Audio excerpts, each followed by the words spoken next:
Good morning, everyone, and welcome to our webinar on IPE. I'm just going to give it a couple of moments for people to have time to filter in. I can see the number of people joining us is ticking up, which is good to see.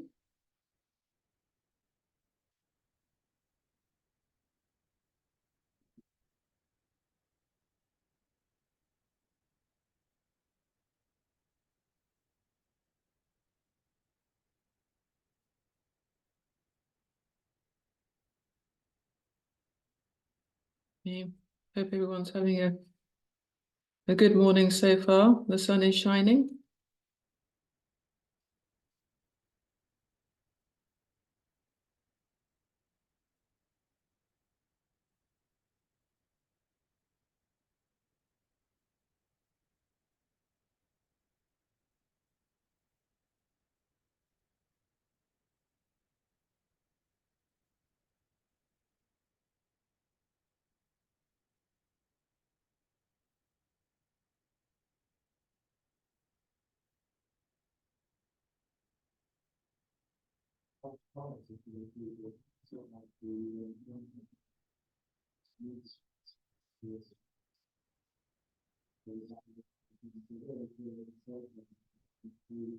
Just give it another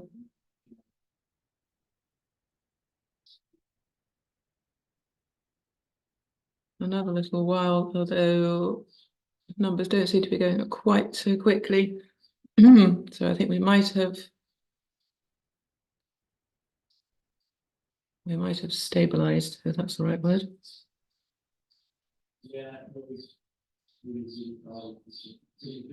Okay, I am going to get going. So good morning, everyone, and welcome to our IPE webinar. Just before we kick off, I have a few housekeeping points to run through. Firstly, you're all automatically muted and your videos are off. During the session, if you have any questions, please do enter them using our Q&A function. Just to let you know as well that we're recording this session and we'll be distributing the recording afterwards. We'll also be after your feedback, so keep an eye out in your for your post-event survey in your inboxes. And we've enabled closed captioning for those who wish to use it during the event. And to access the closed captions, please select the captions icon in the toolbar. So, moving on to our next slide.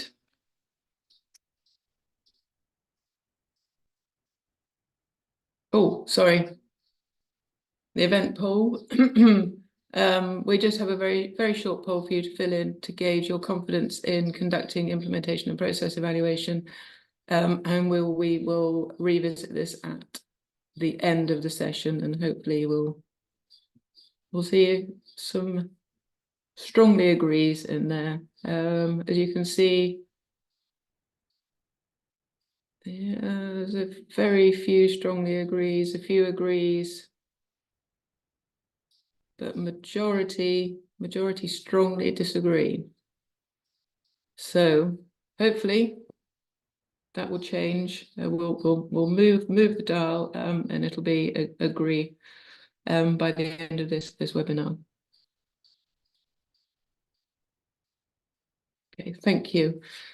So in this webinar, you'll briefly hear about TASO's approach to IP and why we've developed the guidance. Then I'll be handing over to Emma Bardi and Lydia Smith from NTU, who'll take us through the new guidance and introduce our suite of resources that accompany it. And then we'll have some time for Q&A at the end. So without further ado, is it possible to take down the poll? Before we move on.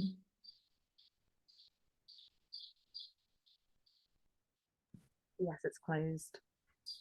Is it? I can still see it on. Is it on just on my screen? Yes. Thank you. Okay, so moving on to intervention evaluation. Let's start with cake. Cake's always a very good place to start, and particularly as it's nearly time for 11s on this Tuesday morning. Here we have the ingredients needed to bake a cake and the recipe for how to make it. It's a recipe for a pineapple upside down cake. And imagine you give all these ingredients to several different people and ask them to make it. The next slide. While you're expecting this, which a few people managed to make, one person makes this, which hits the pineapple brief, element of the brief, I guess. Someone makes this, which has all the right elements, but just not in the right order. And someone else produces this, which is good effort, but clearly not what was desired. In a similar way, your intervention will also involve a mix of ingredients, methods, processes, and assumptions which you hope will result in a given outcome. But sometimes results of your intervention might not quite be what you expect, as we saw in the case of the cake. Your impact evaluation might tell you that something has or hasn't worked, but what it doesn't tell you is why or how an intervention has or hasn't worked. And this is where your IPE comes in. IPE refers to the generation and analysis of data to examine how an intervention is put into practice, how it works to achieve its intended outcomes, and the factors that influence these processes. Broadly speaking, then, if impact evaluation helps us find out what works, IPE can tell us why, how, and for whom something does or doesn't work. Whereas impact evaluation assesses the overall outcomes of an intervention at the end of its operating cycle, IPE helps evaluators assess whether the initiative, analysis, and underlying assumptions are being implemented as intended. To give you a non-cake related example, the results of an impact evaluation of a curriculum reform project called the Decolonising the Curriculum Toolkit, which aimed to reduce the attainment gap between BAME students and their white peers, show that attainment was actually lower for BAME students in modules that had been reformed. The toolkit consisted of a 2-page resource for staff that provided guidelines on how to make module content, assessment, and practice more inclusive and relatable to students. And the toolkit was based on 2 key assumptions. Firstly, that staff would engage voluntarily with the toolkit, and secondly, that when they did engage, it provided teaching staff with sufficient detail to enable them to make the required changes to their curriculum. However, the IP found that while staff understood the rationale for the toolkit being an introductory resource, they wanted more substantial guidance on how to make changes to their curriculum. Staff also discussed whether a centrally mandated approach to reform might lead to the desired changes and encouraged staff to prioritise this work, but that this would need to be accompanied by time and space for staff and appropriate training on how to bring about the changes to the curriculum. So in this case, our IPE gave us some insight into why the toolkit didn't achieve the anticipated outcomes, and reveals that the theory of change did not hold true for the intervention. And I think this highlights why IP is so important. So, next slide. At the moment, we have lots of guidance on how to conduct robust impact evaluation, but not economic evaluation. And this will be coming soon. And we didn't have a lot of guidance on IPE. And we also know that there isn't a lot of IPE happening in the sector at the moment. So this guidance is to support you, next slide, to design, plan, and conduct high-quality IPE. It will provide guidance on how to establish whether your intervention was implemented as intended, how to identify the elements of your intervention that are necessary to produce the intended effects and outcomes, and how to establish whether the assumptions underpinning the intervention's theory of change hold true. And next slide. We recommend that the guidance be used in conjunction with TASO's impact evaluation guidance to provide an understanding of the impact of an intervention and the reasons for the outcomes reported. So, without further ado, I'll hand over to Emma and Lydia, who will talk us through the new guidance. Thank you very much, Helen. Good morning to everybody, and thank you for joining us this morning to go through the IP guidance. In this section of the webinar, we will be outlining the dimensions reported in the guidance, if you've already had a chance to have a look. If not, this will be your first chance to see the IPE framework that resulted in the guidance document. My colleague Lydia and I will talk through each dimension, providing a definition, example research questions, and data collection tools that can be used. Some of you may have already had the guidance, so you will have that comprehensive knowledge of the framework and data collection tools and analytical tools that we have mentioned for IPE. If not, hopefully this talk will start to give you that grounding, ready to download that guidance document and have a read of. Next slide, please. Before we get into the IPE dimensions, I think it's important to inform you of where the guidance report was drawn from. The guidance report was drawn from a comprehensive systematic approach of the literature, focusing on both published and non-published literature on the topic of implementation and process evaluation. This resulted in an interim report for TASO to inform discussions of what is known about IPE, and that was inside the education field, but also we looked outside of the education field towards the health sector, for example. For the approach that we took, we looked at the term IPE and also what is also known in the health literature as process evaluation.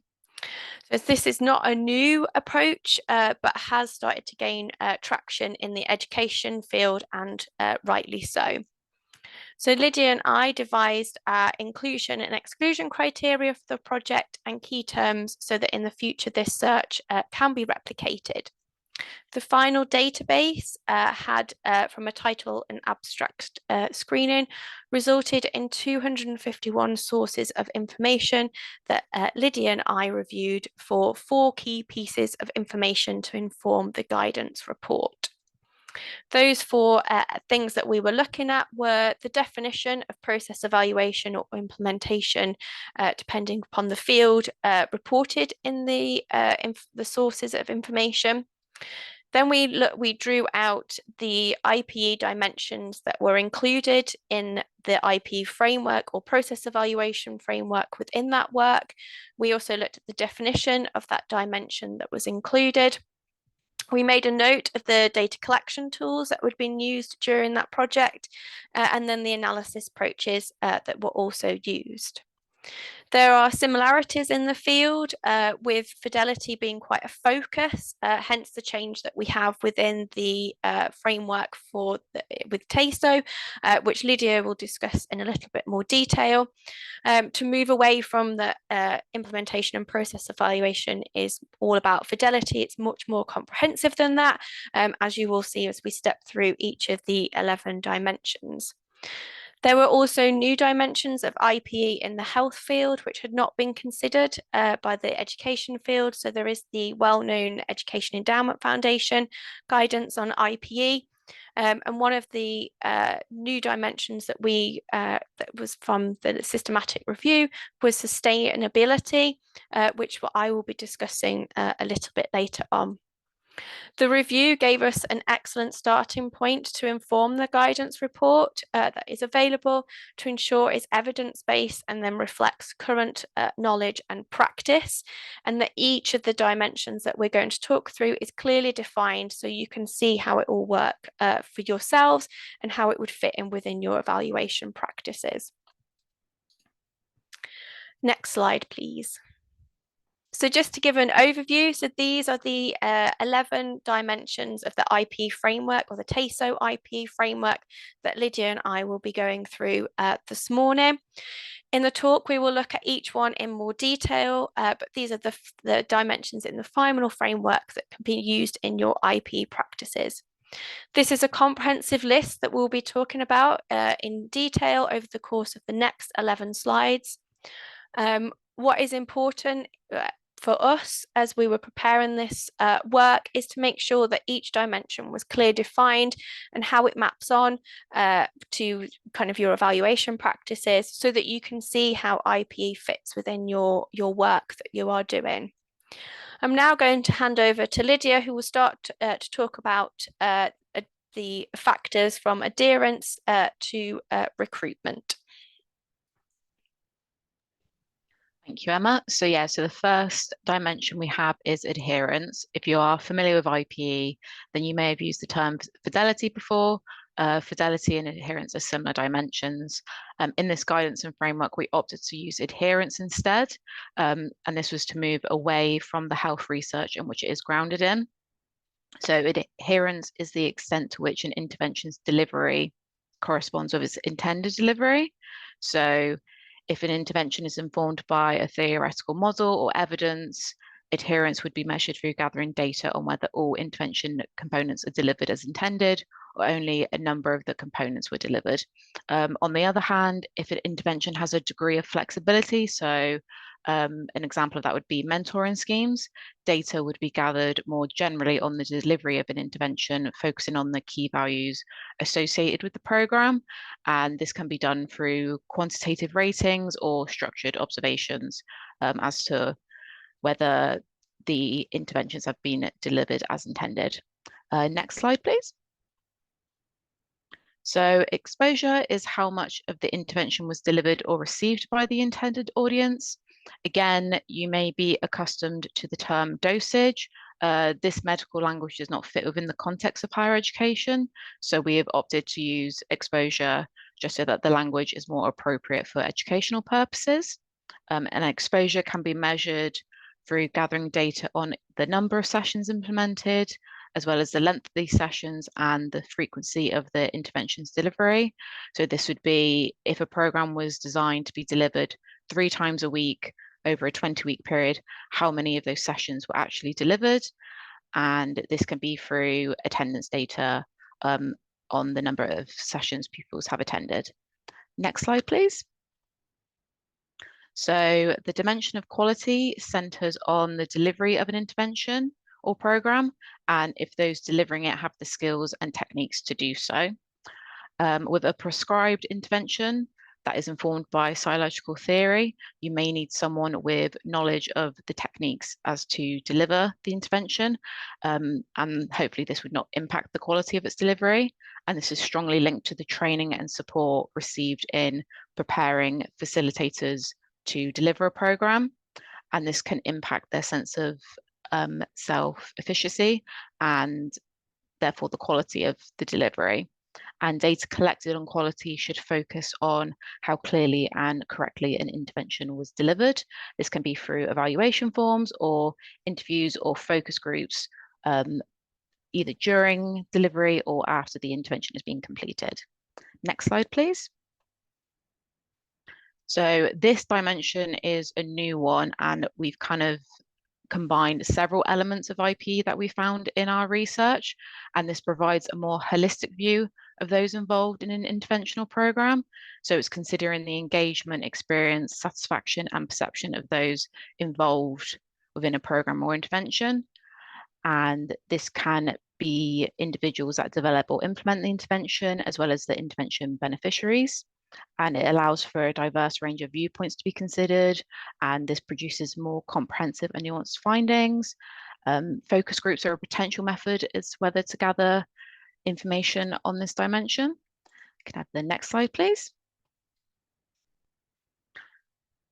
So REACH focuses on the rate and scope of participation, and it can be measured by the number of people who receive an intervention compared to the intended sample of recipients. So in practice, this dimension may be used to assess the uptake of a bursary scheme in which students can apply for based on their household income. And this will be through comparing those that have accessed it to those that did not within the intended sample. Next slide, please. So within IPE, recruitment is focused on the strategies used to enroll and retain participants to an intervention. Within our research, we didn't really find a lot of information of how people were retaining their participants, and we thought this was really an important part of interventions and programs. So recruitment information allows others to be informed on strategies to carry out so that their intended audience is engaged within an interventional program.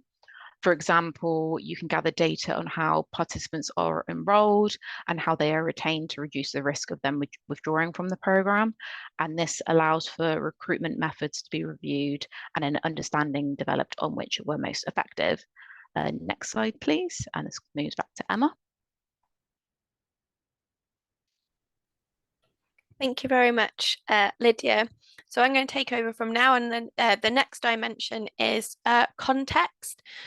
So this is looking at internal and external factors that may influence the intervention and then the outcomes reported. So data can be gathered on the environmental aspects of an intervention setting to understand the effect of the implementation and then potential outcomes. These could be contextual factors, so they could be individual characteristics, family, social networking, or organisation. And it could also due to be resources that are available. So thinking about what resources a local setting has, so that might be budget, time, people, staff. And this is a crucial part of IPE. From our review of the literature, what we started to see is that how this is kind of should be seen as a bit more fluid, and that before it's kind of referred to as barriers and facilitators, but in understanding that a barrier in one area might be a facilitator in another area. So making sure that you understand the context in which your intervention or program is taking place. It's also understanding those roles and interactions and relationships that happen during the delivery of an intervention or program, and how that might influence the implementation. When looking at context, what you could have a look as, for example, research questions is, did all settings have access to the same resources, for example, budget and time? Did the organisation value the programme or intervention being delivered, which may have knock-on effects to budget or time that's being dedicated to that? And did the intervention or goal, interventional programme align with the organisation's goals, which may also impact upon kind of resources that are made available for the implementation of that programme? To understand and gather data on context, you could have field notes. So if you're going in to do observations, you could, in addition to maybe having a structured observation checklist that's looking specifically at the adherence of the interventional program, you could also make field notes around kind of the context of what was happening in the session, resources that were available. So you could look if this was a school program, for example, if it was a pre-entry, you could look at what was available for those that were across the school. So was there a member of staff available? How did that member of staff engage across the different settings, for example? And then you can also look this through interviews and focus groups as well. So the use of interviews or focus groups may depend upon the availability of your participants. Next slide, please. So the next dimension is adaptation. So adaptation, this is a natural process in implementing an intervention. Therefore, it is important to know the adaptations that have been made, and then understanding the potential impact that these might have on intervention outcomes. So this works very nicely with adherence, but has not been considered much in the literature. And this is, I think, as researchers, we can become quite protective over what our interventions and programs, and kind of fear potential changes that might happen. But it's actually embracing those changes and understanding the adaptations that have been made, and understand why those adaptations have been made. And it might be due to logistics, it might be due to timing, it might be due to the impact that a person is seeing within their organisation based on the interventional program that is taking place. So there's always going to be that level of adaptation, and then at the kind of the starting point, and we'll go through kind of how to use the guidance when designing your theory of change. It's understanding how much adaptation you're allowed, so that flexibility till it becomes what was not intended to be delivered. So how much flexibility you're going to have. So there might be teaching styles. Is that going to be acceptable? If you've got a prescribed intervention, you need to think really carefully how much you could allow there to be movement from what you're prescribing as that intervention. And it's always having in the back of your mind that these changes might have a positive impact on outcomes and may shape the interventional program further to have benefit for maybe a subgroup of people that you hadn't considered kind of how that program might work for example. So this is a really kind of nice dimension to kind of consider how changes may happen in practice. The example research questions that you might have is, were any changes made to the program or intervention during delivery, and what were the reasons for those changes? And you could look at those reasons through interviews or focus groups with those that were delivering the program. It may also be helpful, if it is possible, to ask those that are delivering the program to keep a logbook so that they can note down, especially if the intervention or program has been delivered over a long period of time, the changes that they made over the course of that delivery, and then you can use that logbook during the interview or focus group to tease out why changes might have taken place in the delivery of that intervention or program. Next slide, please. Thank you. So the next dimension within the IPE framework is appropriateness, and this is the perceived fit and relevance of the intervention in a setting. So you might have designed an intervention or program to fix an identified problem, and this dimension is suitable for kind of pilot and exploratory work when developing a new intervention or program. It can help to identify any early concerns that people might have, and that aligns with that dimension of adaptation, as people might adapt the intervention to make it fit for their setting. So we recommend that appropriateness is for kind of early exploratory pilot programs or interventions, so that you can see, is this appropriate for what we've designed it to be for? You may look at thinking about, are the components of the intervention reaching the intended audience in the right way? And you can look at this through focus groups or interviews. Then the next dimension is program differentiation. Are we going through a bit quickly? Thank you. So in our review of the literature, we found that there was two variations of the term program differentiation, and we've aimed to combine them both here within the definition. And the program definition is defined as differentiation is defined as the extent to which a program's theory and practices can be distinguished from another program or intervention, so that the uniqueness of that program. It can also help to understand what are the most effective components of an intervention or program are. It can help to identify whether certain aspects of an intervention or program were more effective than others, and therefore how to design future interventions or programs.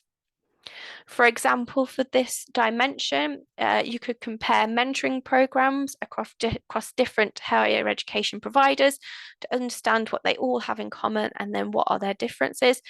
This is useful for mentoring, as it's typically not a prescribed intervention, so there will be differences in practices. And then using this information, we can understand then what are the most effective parts of a mentoring scheme, and then develop a new scheme, or ensure that a mentoring scheme has all those known effective components. So possibly making it a little bit more prescribed and saying we would like to see these as part of the mentoring program, as we know that they are effective. This could be achieved by interviews and focus groups, so asking people to identify how that interventional program you've asked them to deliver differs from what they may be doing or what they know of other programs or interventions that are similar. And then also you could also keep that logbook as people are delivering that intervention to identify which were they could see engagement increasing, for example, during that section of that intervention or program. Next slide, please. Thank you very much. This, for me, when we were conducting that systematic review, was an important new dimension for IPE that I am definitely going to be taking forward into my own work as well. As we go into, for myself, I go into schools quite a lot, and we look at interventions and programs and evaluating those interventions and programs. And then we do our pre and post, and then typically we don't have those long-standing relationships with schools, but we've been in to those schools and potentially changed their practices. They might continue to deliver that interventional program, and I think that's really important information for us to be aware of. And it takes a lot of time and resource, but it's really useful information to know that sustained impact that has happened as part of that program that they've been involved in.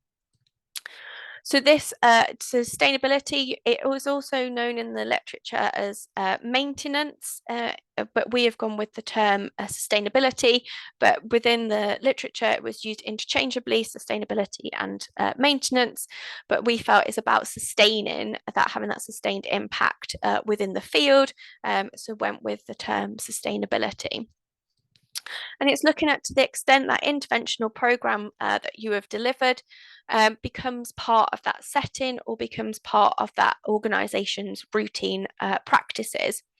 And it's time needs to be given to look at this IPE dimension. So you need to give that setting a bit of time after they've had experienced that intervention or program to explore sustainability. It's recommended in the literature about at least 6 months or more to then explore that long-term impact of the intervention or program. That's in a separate project that I'm working on at the moment. We're doing a year follow-up to see if schools are still using the intervention, how are they using that intervention. So we've given them an academic year to look at how they might be, how that intervention has changed practices, or if they're still using it. To give that time to see change within their practices and routines. We understand that this might be a difficult dimension to capture data on because it is dependent upon time, funding available, staff resources. It could be completed by sending a short survey, emailing organisations, schools that, for example, and asking them what have you kept from being part of that programme or intervention. So that you can gather light touch that information via a survey. And your research questions could look at what components of that program or intervention have you maintained following that initial delivery, and then if you can ask that follow-up, asking why those specific components, for example, was useful information. Next slide, please. So within some of the evaluation work that you'll be taking place, you may have a control or comparison group, and monitoring the control and comparison conditions is important practice, is an important part of IPE work as well. The monitoring for IPE work that is within maybe a randomized control trial or quasi-experimental design, a proportion of people will be assigned to the intervention or treatment group, and then the other proportion will be assigned to the control comparison group. Typically, it is assumed that the control comparison group will continue with business as usual practice. It is, however, important to determine and collect information within IPE on what this business as usual looks like. So within your IPE work, you need to monitor the control and comparison group to describe the nature of the group to report any treatment, contamination, or alternative services that were provided. So questionnaires can be used to collate this information on what the business as usual look like, and this information is important for the impact evaluation. Hence, that impact evaluation and IPE work in tandem with each other. So, for example, the participants in the control group may have received an alternative intervention which has similar aims to the treatment group, and this then might interfere with the effect for the treatment group due to higher than expected gains in the control condition than if there'd been a true business as usual approach had been taken. So we need to make sure that we've got information on what the business as usual looks like, and what this information will then help determine what happened during that trial period when you were evaluating that intervention or program. For those that were at the conference, I mentioned an example that we had in a pilot study where we were evaluating a reading comprehension intervention. And we had a treatment which we're receiving a intervention called PALS, which is peer assisted learning strategies, and then we had our control, which is business as usual. We asked all of in the recruitment, for the recruitment IPE, we asked all the schools of why they'd signed up for the trial, reporting that comprehension was a main focus for them.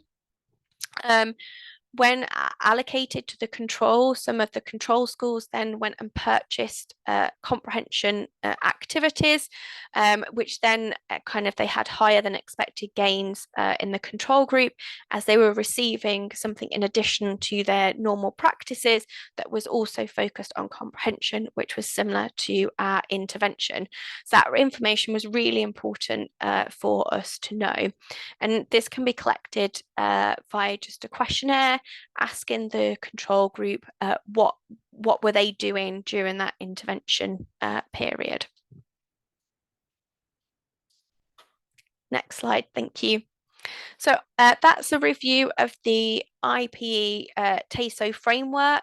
Within the guidance document, all of those 11 dimensions are outlined, clearly defined with practical examples and research questions to help you start thinking about how IPE fits within your work. On the TASO website, there is a suite of resources to support you in your IPE journey, and I'm just going to go and run through the resources that are available. Thank you. On the TASO website, the following resources are available to support your IPE work. There is first the TASO implementation and process evaluation guidance. So that is the comprehensive document that covers the dimensions that we've just ran through, so the 11 dimensions. It runs comprehensively through data collection tools that could possibly be used, the advantages and limitations of all of the data collection tools that we have suggested and resourced from the systematic review, and then analysis approaches that you might want to consider for the reporting of your process, your IPE work.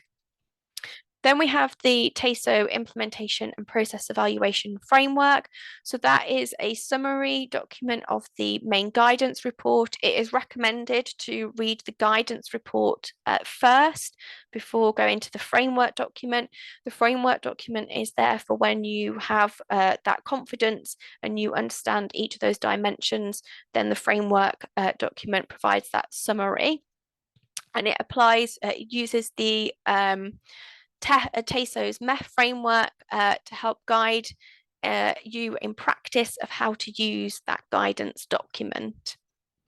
There is one case study that is available on a pre-entry outreach intervention using the protocol reporting template to think about how you might work through questions that you might ask yourself as thinking about which dimensions do I want to include.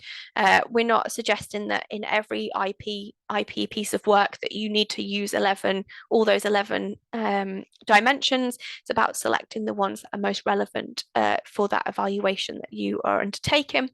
So that pre-entry outreach intervention gives you a flavour of how you might make those decisions as a protocol case study template.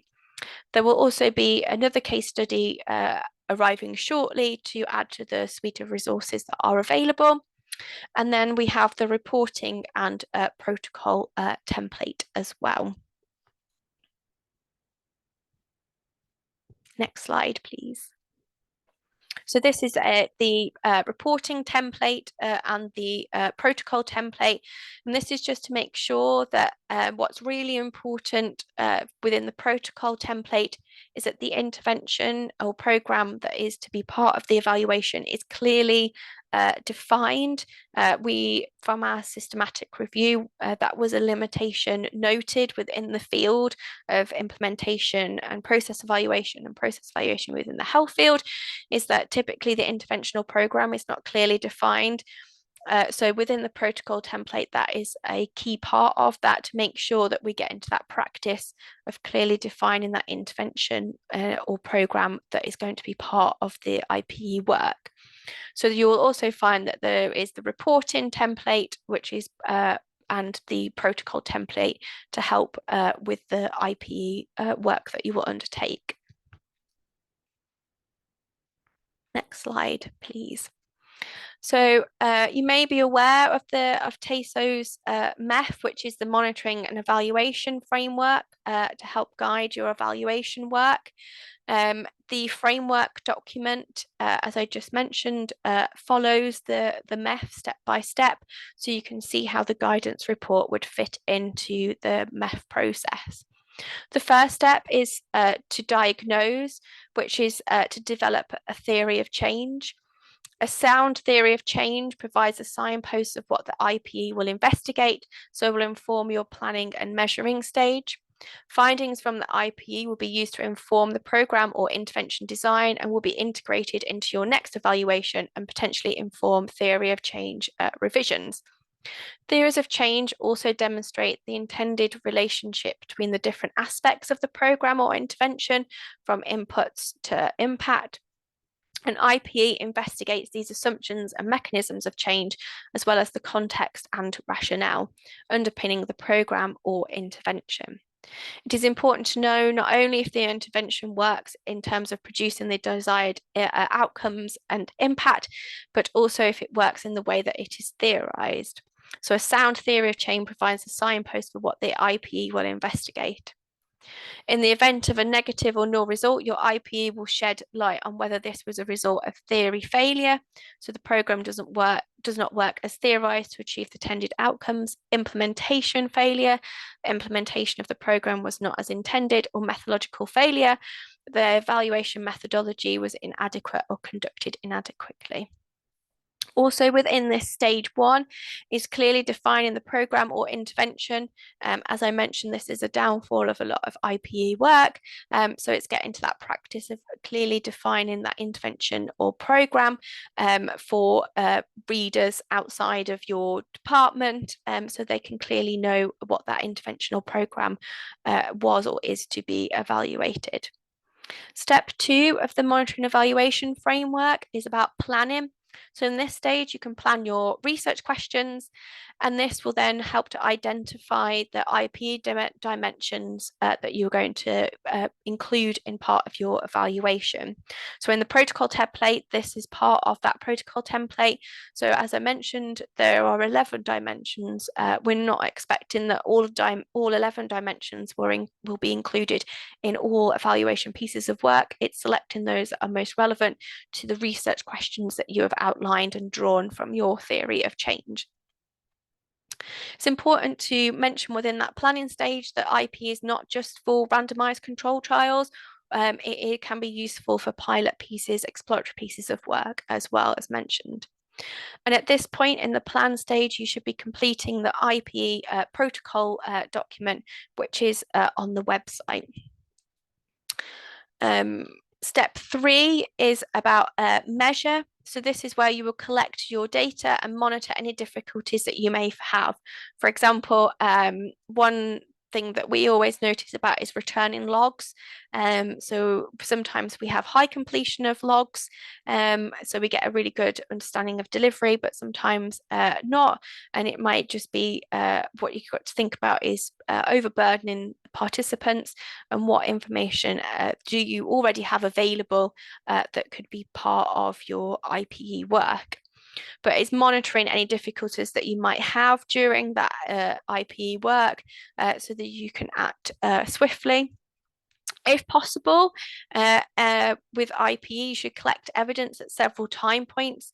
This is important for observation data. So if you've got an intervention or program that's quite a long duration of delivery, so potentially 10, 20 weeks, that you would want to schedule at least 2 observation points within that, because intervention delivery may change over the course of that cycle, and you've only captured the delivery at one time point. So where possible, especially for observation data, it would be really useful, if possible, to add in several time points during that interventional program delivery where you would collect information on adherence. Then the final stage within the MEF is that reflection. So using that reporting template for IPE that is available on the website to report your findings, think about what you're going to be doing next, and then starting to promote that work so that we can promote in the sector the use of IPE within evaluation work, and thinking about drawing conclusions from the IPE work. What lessons have you learned? What could be done differently? What may stay the same within that section of the MEF? Next slide, please. And that's just this slide is just a summary of what I've just gone through and about how to use it. So this is how the framework document is set up. So thinking about step 1 is about diagnosing, defining that problem or intervention, thinking about your theory of change, making sure that you follow the protocol document that we've set out within that reporting protocol document. So creating that research protocol, which is part of step 2, which is plan. Step 3 is that measure, which is collecting your data and analysing your data. Within the guidance document, we suggest different approaches for analysing that data that you can review. And then step 4 is about reflecting and putting that evidence together. So I'm going to now hand over to Lydia. She's going to run through some of the data collection tools and highlight what was in the guidance document. So the data collection tools that we have identified for IPE vary. So we've got questionnaires and structured observations, which typically result in quantitative data, whilst interviews and focus groups and field notes often generate qualitative data. With checklists and logbooks, this enables the recording and tracking of an intervention by collecting information on several IPE dimensions, such as adherence, exposure, context, and stakeholder perspective. And this data can be gathered across the intervention delivery period, which eliminates the risk of recall bias. We've also got questionnaires, and these can be designed to include open or closed responses, as well as using a Likert scale to measure attitudes. This offers a quick and efficient way to collect data and may be used at the end of an intervention to collect data on how participants feel about the duration and frequency of intervention components. With interviews and focus groups, these are qualitative methods that can explore how an intervention was implemented, identifying contextual factors influencing its implementation that may affect the transferability of a program. Interviews also allow for multiple IP components to be examined, such as adherence and stakeholder perspective, whilst an additional IP component that benefits from the use of focus groups is adaptation. And depending on whether the program is prescribed, you may want to conduct interviews with the facilitators of an intervention and then focus groups with the participants of the intervention. Observations provide objective information on adherence and exposure, and this can be structured or unstructured with the use of field notes. Structured observations are designed as a checklist of what research is believed to be observed in the delivery of an intervention, And it is important to recognise that observational data is resource intensive. So this requires a significant amount of effort and time. Within the guidance, we've recommended that several observations should be completed across the delivery of a programme to get a good look of how an intervention is being delivered. Next slide, please. So within the guidance, the table on the slide is extended to provide a summary of these data collection tools and which is suitable for each IPE dimension. Alongside this, we have advantages and limitations of each so that you're able to make informed decisions on what is the most suitable method for your IPE. So an example that is in the guidance but not on the slide is logbooks. And these can be used as a data collection tool for IP dimensions such as stakeholder perspective, context, and program differentiation. And this enables the recording and tracking of interventions delivery and eliminates the recall of bias, like I said previously. However, it is difficult to calculate with certainty the quantity of an intervention that's been delivered from logbooks, as it can often result in missing data. And as I've mentioned, each data collection tool is highlighted in the guidance with the dimensions that it can be used with, and then the advantages and limitations of those data collection tools, which would vary depending on the intervention or program that you are delivering. Next slide, please. I believe it goes back to Emma. Thank you very much, Lydia. As mentioned in the guidance, there's a very comprehensive section around data collection tools and considering the advantages and limitations of each of those tools informed from the evidence-based literature review that we undertook. So that can help inform the choices that you might make in deciding in that plan stage of how you're going to collect your information. So thank you very much for listening to us this morning. In summary, IPE is the gathering of data on the process of change that an intervention attempts to make, and the valuation explains how those outcomes were reached. Hopefully, we've provided detail to support you on your IPE journey, and the support is followed by that suite of resources that are available on the TASO website. IPE is very important. It can help the sector answer important questions about their programme or intervention of work, along with the other TASO guidance of impact evaluation and theory of change. Collectively, they can aid our understanding and provide a comprehensive understanding of outcomes. IPE is an important piece of the evaluation journey and is needed to fully understand how a programme or intervention works, for whom it works, and under what conditions. And that information is not only important for the organisational department that you work for, it's also really useful in practice and for research as well. So if that you're going to take that interventional programme elsewhere, you can then demonstrate what conditions it would need, for example, to work. If, for example, that you had your interventional program for a specific group of young people, you can do that analysis of who actually it works for, so you can demonstrate that it benefits all these subgroups of young people, university students, for example.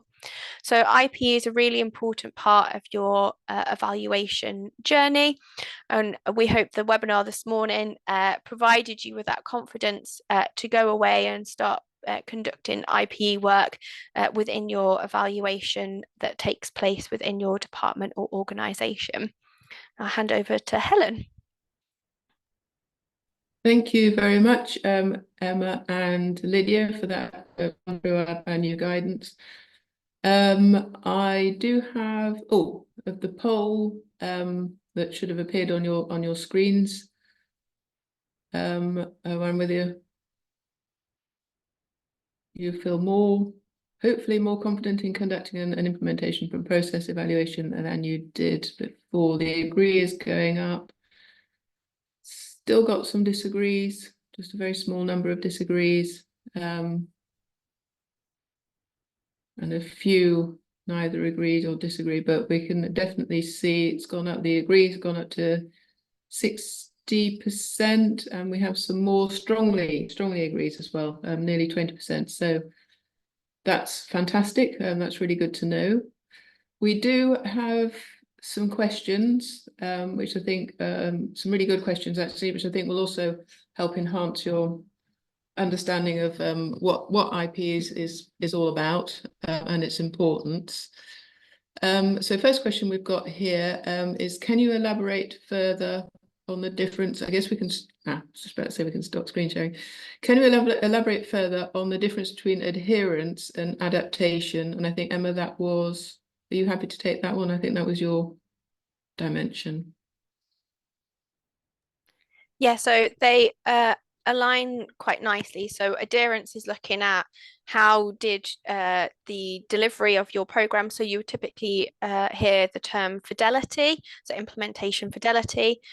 We've moved away from the term fidelity and we have the term adherence here. So you may have a prescribed intervention where you are expecting to see a number of maybe weeks of delivery, for example, or if you have a theory that has underpinned your intervention and you're expecting to see that content delivered.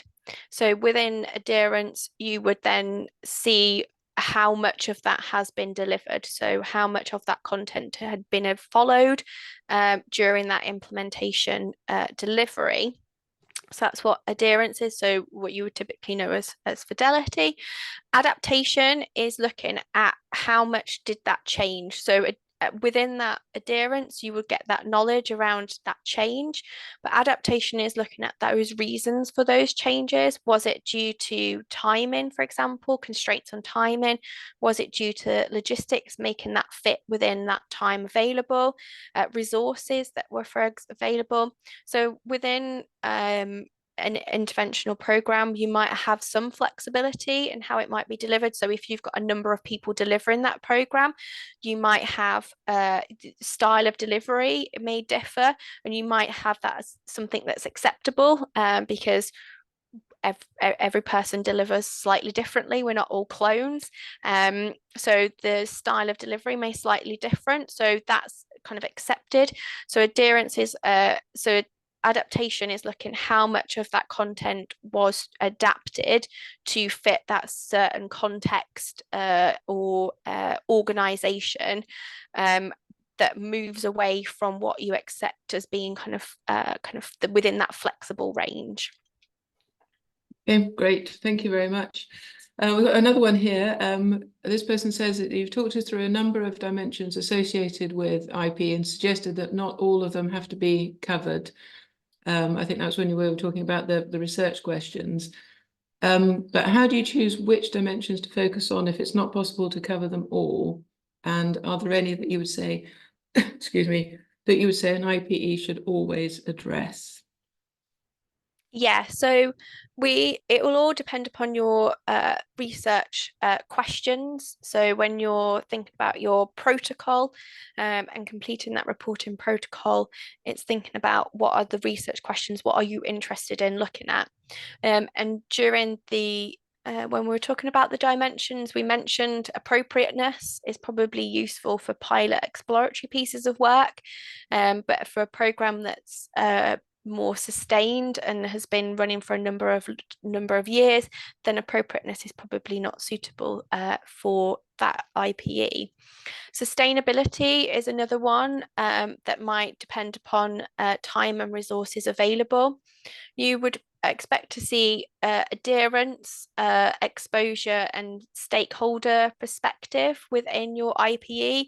If you've got a target group that you are looking to reach, then reach would be a part of that. And typically within an interventional program, we have a target group that we're looking to focus upon. And within reach, it's thinking how many of that target group have we focused on, and collecting information on recruitment I think is important, as that will help the sector to know how you recruited your participants. And then context also is important. So I think Adherence, exposure, stakeholder perspective, reach, and recruitment and context are probably important parts of IPE. And then that appropriateness, sustainability, program differentiation, adaptation might be ones where you can have that flexibility. Okay, thank you, Emma. So it's really about it's knowing what your intervention or your program is hoping to achieve, and which of those elements of that program are key, are vital. As you mentioned, so for example, is there a target group? And obviously it would make sense, if you've got a key target group, then you would want to be making sure that your intervention has reached those students, those participants. So yeah, it might be, there might be training is another one, I guess, isn't it? That there might be the intervention might be reliant very much on the people implementing the training to be implementing the intervention to be fully trained. And so that might be an area that you would want to look at if there is any, if your impact evaluation was showing that perhaps your intervention hadn't had the impact that you want it to have. Was training an issue? If people were supposed to turn up to 6 training sessions before implementing the intervention, did everybody turn up to that training? So it's sort of unpicking those key aspects, and that will help you decide on which of those dimensions are key. And that leads me on to another question that we've had, in that so who needs to be involved in planning IPE? I would say make sure that there's a team of people with an array of expertise. So within your evaluation team, it's discussing and unpicking, making sure that first of all, within that diagnose stage, that you've got your theory of change and you've got your interventional program clearly defined, and in that plan stage come together, think about those research questions. What is the evaluation aiming to look at, and collectively look at your expertise, as that might inform what your evaluation looks like. Thinking about the resources that are available, the budget that is available. So it's a kind of a team effort, and making sure that it's not just kind of one person that's been responsible for that IPE work. It's a team effort. Yeah. And as somebody that did IPE for their PhD, I clearly had a lot more time on my hands. Having a team of people would have been a lot beneficial. Thank you, Emma. So this is a question on methods within IPE. So this person is currently running an IPE for an internal student success project and is struggling to get stakeholder time engagement for things like focus groups or surveys, in the context of lots of different demands on colleagues' time. So the questions are, would it be appropriate to have a single focus group or interview to evaluate all the elements of the IPE? And are there examples of some less time-intensive methods of data collection? Yeah, I think if it's difficult to do interviews or focus groups and schedule those in, you could do them online. So you could do it as within an email format. So ask people your questions that you have and get them to respond via email. And then you can prompt further if you've got any additional questions that's possibly might seem time intensive, but people might find it quicker to have that, or be able to find that time to respond to an email than sit down and do an interview or focus group. And that's where we're saying about selecting these dimensions and thinking about the data that you have. It's maybe reviewing what information do you hold about that program that you could possibly access that you hadn't considered before. So that might be emails people that have sent you about the program. It could be documents that you've asked people to fill in before that you could then use as part of your IPE. But I think there is methodology out there around kind of using online resources for interviews and interviews to gather that information if it's difficult to schedule that interview. But I think if you can only do one focus group, then you can only do one focus group. Yeah, absolutely. I think if you any data is better than no data, but I think I would agree with you that the asynchronous approach I think is a good approach. Because as you said, people can answer the questions in their own time. And I think there are online platforms as well, aren't there? So people you can post the questions on the platform, and people can add to them in their own time. And sometimes, you know, they're quite good for engaging a little bit of discussion between participants, because someone might log in and see what someone else has written, and respond to what has gone before, what other participants are looking at. So yeah, I think that's a good approach. When should we start thinking about IPE?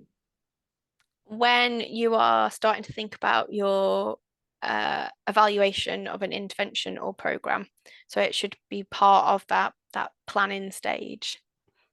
Absolutely, but I think quite often we see it. I mean, it's good, isn't it? I mean, obviously, in an ideal world, you would start right at the very beginning of your project planning, but life isn't always like that. And I think there are, you know, it's fine. We wouldn't necessarily advise or recommend.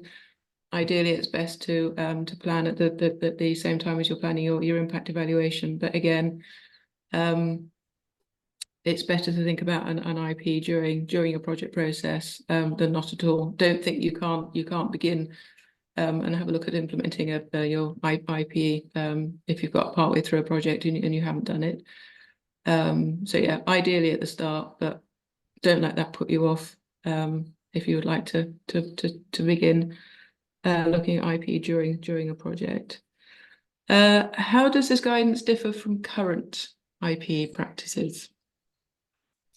So the other IP guidance that is typically referred to is the Education Endowment Foundation guidance, where within that guidance there are several dimensions that are very similar. So there is adherence, there is exposure, but they call it dosage.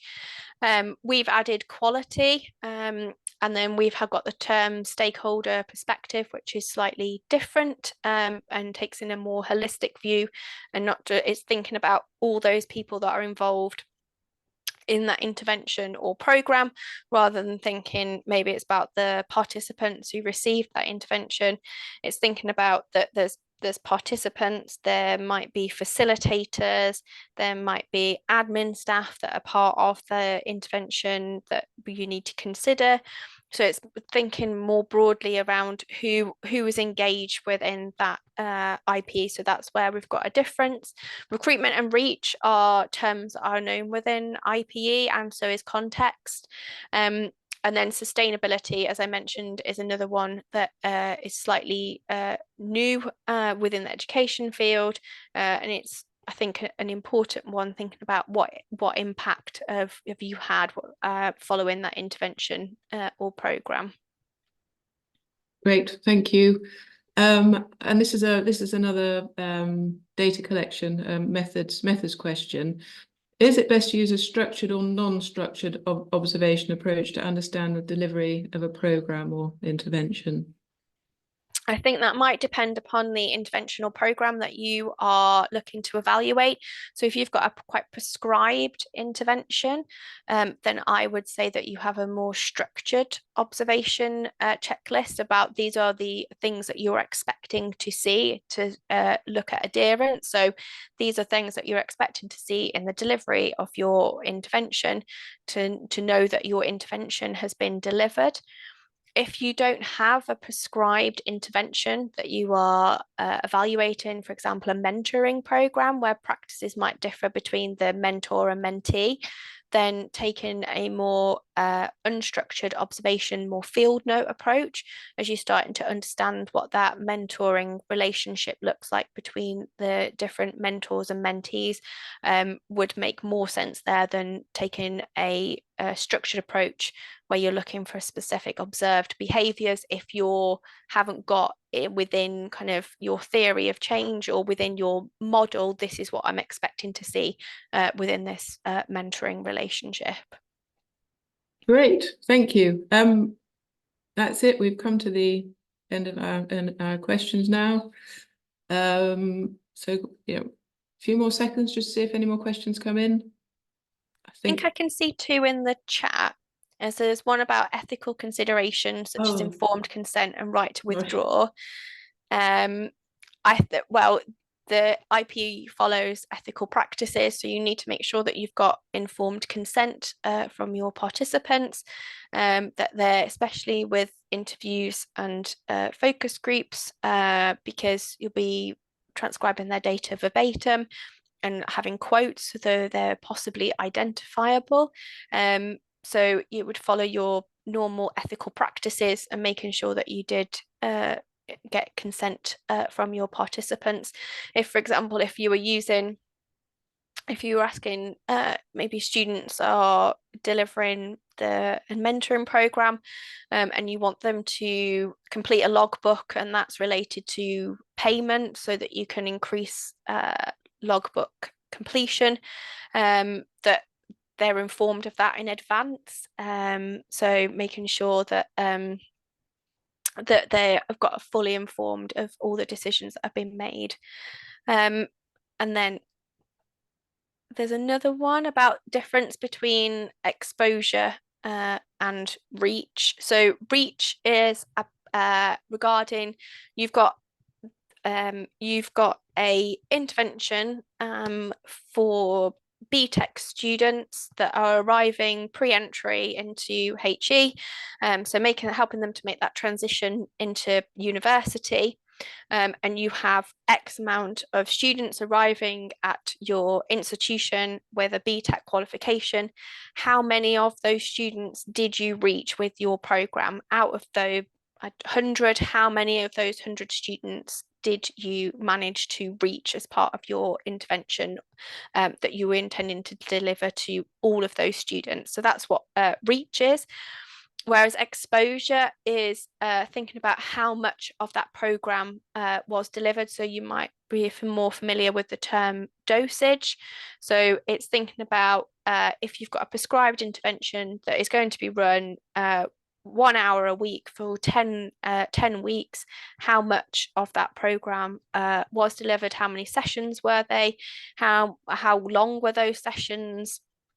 So that's thinking about, so how much of that program were they exposed to? So if we go back to that BTEC example, so it was potentially maybe a 6-week intervention, how much of that 6 weeks were they exposed to compared to the intended delivery. Second half was adaptation and program differentiation. So I think I've gone through adaptation is about thinking about what adaptations have been made that are outside of kind of that being flexible.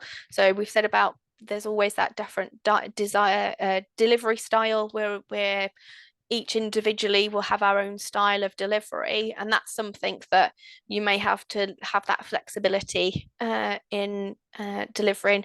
I myself, as a lecturer with a module that you've got about 25 people on, they're all going to deliver your content slightly differently, and that's fine as long as they are delivering that content. So as long as they're adhering to what is on the screen, how they're delivering it is fine. But it's then how much of that are they adapting to fit maybe their tutorial group that maybe needs to be looked at, because then it might mean that the content needs to be changed slightly so that we're making sure that it's accessible for all of the students.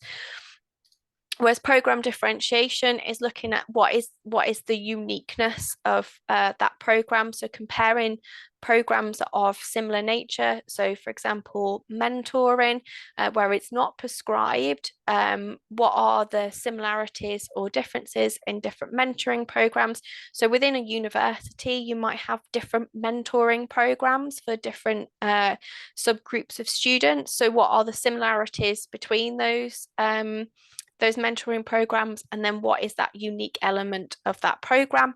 And then from that, you can start to understand kind of what are the effective components of a mentoring scheme to make sure that the different mentoring schemes that you might have across the university have all those kind of core components within that. So to help understand kind of what are the most effective components of a program or intervention. Thank you, Emma. I think kind of Hope that helps. linked to that as well, I think, is with adaptation, but is finding out the reasons why it's being adapted, as we've said as well. If it's you know, there may well be very valid reasons for why something has been done differently, and that's obviously that's the key bit to find out.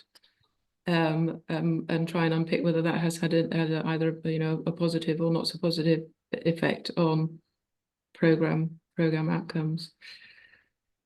Okay, thank you very much, everyone. I think that is the end of any comments or questions. So that it just remains for me to say thank you very much indeed to Emma and Lydia, who took us through the guidance. You'll see in the chat that we posted a link to the new TASO guidance, so please do have a read and obviously use it as well in your practice. And if you have any questions, then or any follow-up questions, then please do get in touch. But thank you everyone for joining us today. Enjoy the rest of your Tuesday.